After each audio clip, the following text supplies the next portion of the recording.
Peggy 16. Sega.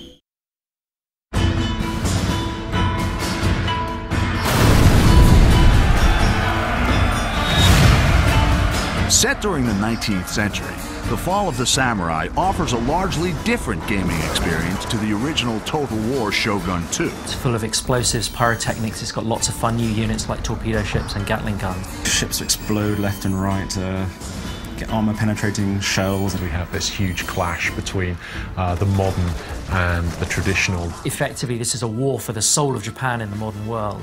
Torpedoes in the water, sir! In The Fall of the Samurai, the campaign map has been extended both further north to Hokkaido and to new island provinces in the south.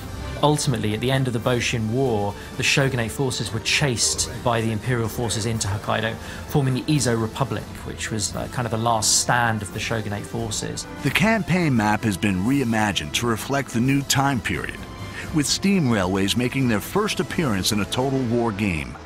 Developing a rail network allows swift movement of troops and agents. You know, if you've got a Gatling gun factory, say, in one province at the end of the railway line, you know, within a turn, you can get him right where he's needed at the front line.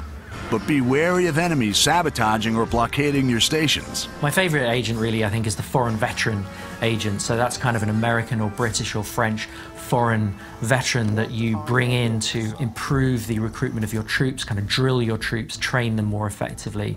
And they can also challenge other agents to single combat. Well, I will defend my honor.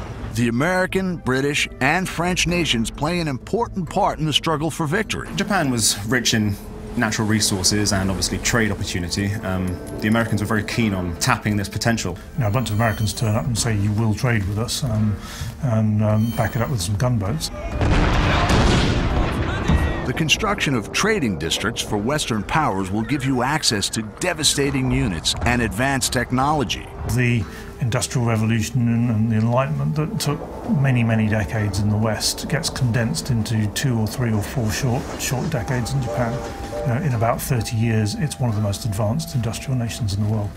Instead of having to rely on expert swordsmen and people who you have very few of, you can train anybody to fire a Gatling gun. But the cost of modernization is great. You know, modernization means mechanized factories. It means the breakdown of traditional social values and social connections. Industrial development can breed discontent in the people and reduces the effectiveness of traditional weapons and units, such as samurai. A lot of people became more and more angry with what they saw as increasing foreign domination. If modernization, unhappiness becomes too much of a big issue, a region can suffer a samurai rebellion, which was something that actually happened in the 1870s, where a bunch of disgruntled samurai decided that all this westernization was no good and rose up against their masters. I thought it was quite nice. The dynamic clash between the old traditions and the new industrial world is at the heart of the Fall of the Samurai. Like all Total War games, there's no wrong path to victory. Make your own choices, build your legacy, triumph, and dominate Japan.